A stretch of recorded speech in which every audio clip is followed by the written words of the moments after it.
So remember, you get your tax sheet in the exam, so you know the numbers. So I just want to share with you how they're calculated. And I've got 5 situations for you.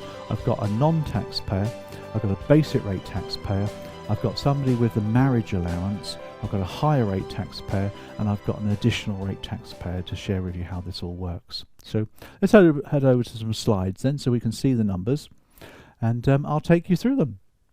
So the first person then is a non-taxpayer. This is an example of how we calculate it. Now there's my bucket, as I call it, because what I do is I put the income in that bucket to show you how the calculations are made.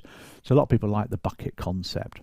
So the first example then I'm going to give you is Sandra. Sandra, she earns £8,800. So it's probably a part-time job, that, isn't it? Because it's quite below minimum wage otherwise. So in the bucket, I'm going to put Sandra's income, £8,800 per annum. That's for the whole year. Now that's her income. Now Sandra, like everybody else, is entitled to a personal allowance. This is the amount of tax-free pay that you're entitled to. And Sandra, like everybody else, has £12,570 in personal allowance. And what this means is she can earn up to that amount of money from any source, really, tax-free. Isn't that great?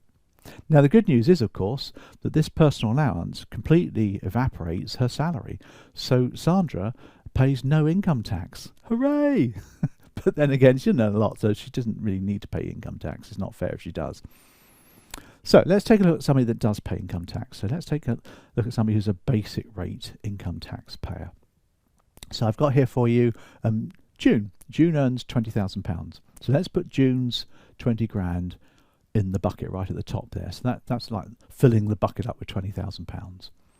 Now June, like everybody else, has a personal allowance. We've said that before.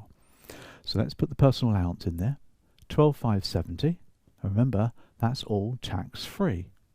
So she shouldn't have to pay tax on that amount of income, which then leaves the difference between what she earns and the personal allowance liable to tax.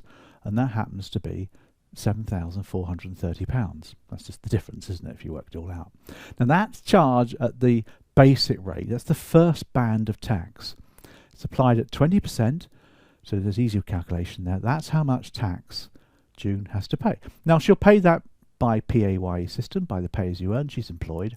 She could be self-employed, of course, but she's PAYE, she's employed. She'll pay that monthly. Her payroll people will deduct it from her pay packet, and she'll be very, very happy with that. Well, she won't be happy, but she doesn't have to pay that much tax, so she's generally quite happy. Now, the next situation then is another basic rate income tax payer. Now, I've got here Brian. He earns £35,000. Now, obviously, bearing in mind June was on 20, you're still within the basic rate threshold here for Brian. But Brian's very lucky because he has Marie. Here, let's put Marie in there. Now, Marie, his spouse, civil partner or spouse, doesn't make a difference, earns nothing. She's a non-taxpayer. She didn't earn any money at all. She's a non-taxpayer. Now, Brian, of course, has a personal allowance, like everybody else. So he's got a personal allowance of £12,570. But the good news is Marie also has a personal allowance, but she hasn't used hers because she's not earning, is she? So she can transfer 10% of her personal allowance over to Brian. Isn't that cool? So add that to Brian's personal allowance. There you go. Increases his personal allowance to a much bigger figure. Isn't that fantastic? Not a lot, is it? But, you know, it all matters because she's obviously doing other things, bring up children possibly or something, I don't know. And therefore, they need every penny they can have, these two. So do the calculations as always. We need to work out the difference between his increased personal allowance and his salary. So that's £21,170. That's applied at basic rate because he hasn't hit the high rate band yet. So that's £4,234 tax payable monthly, again under his PAYE system. Jolly good show for Brian and Marie. That's the marriage allowance. Okay, let's get into some big earners now. Let's get into high rate income tax. So I've got here for you Anita. Anita earns £60,000, which is a cool salary, and she's going to be a high rate taxpayer, and I'll show you how. Anita, though, let's put her salary in first of all. Anita, as you can see, also has a personal allowance, like everybody else, and that's tax-free, which is great. Beyond that, she has to pay tax. Now, she has actually now eclipsed the basic rate threshold. There's a cap of basic rate tax that people pay, so she hits the cap. So put the cap in. Now this cap, which includes the personal allowance, as you can see there, is the most income she can earn without paying any more high rate taxes. This is the basic rate cap, and that's a maximum there of 37.7, which is the most of basic rate tax that you'll pay, most salary applied at basic rate tax. If you did the numbers there, you can work it all out. 37.7 plus 12,570 gives you the 50,270 cap. Multiply that by 20%, easy peasy lemon squeezy, gives you 7,540, as you can see. So that's the most basic rate tax you pay. Now, she exceeds it and she's now into higher rate tax. Can you see? So we have to work out the higher rate. Now the higher rate happens to be 9,730, because that's the difference in what she's earning and the basic rate cap. Now this is applied at 40%. Now can you see there's two calculations that makes her liability, and then you have to add it up, and that's her total tax, as you can see.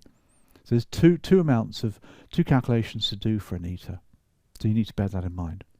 Let's go the whole hog now, and we'll go for somebody who earns like mega amounts, and we'll put in Umran, who earns 175 grand, lucky chap. So let's put his income into the pot, shall we?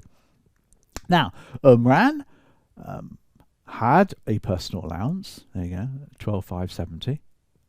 Yeah, tax-free, like everybody has. But the problem is, I say had, is that he loses it since he earns over £100,000. Just the way it goes, I'm afraid. And rightfully so, really. Somebody earning under £1,000 shouldn't really have a personal allowance.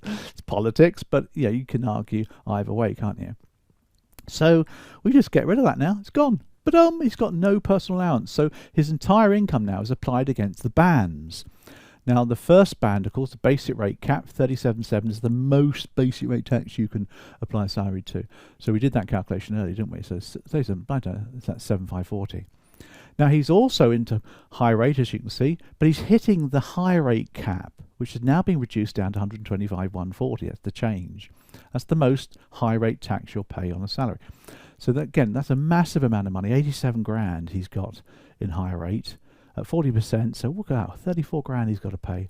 But now he's into additional rate. An additional rate goes on forever. And this is, as I say, his salary there, 175. So he's got 49 grand additional rate at 45%. So he's got another. So he's got three calculations makes up his tax bill. So add those together, he's got to pay 64 grand. That's over a third of his income in tax. But hey, rightfully so in a way, isn't it? Because he's earning the money. So you can see why the more you earn, the more tax you pay. It's because you get into high rate, you get into additional rate tax. So there's all sorts of things going on here you can do for him.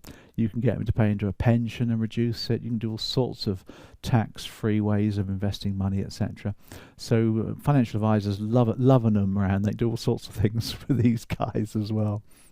So that shares with you how income tax is paid. So as you can see, that's calculations.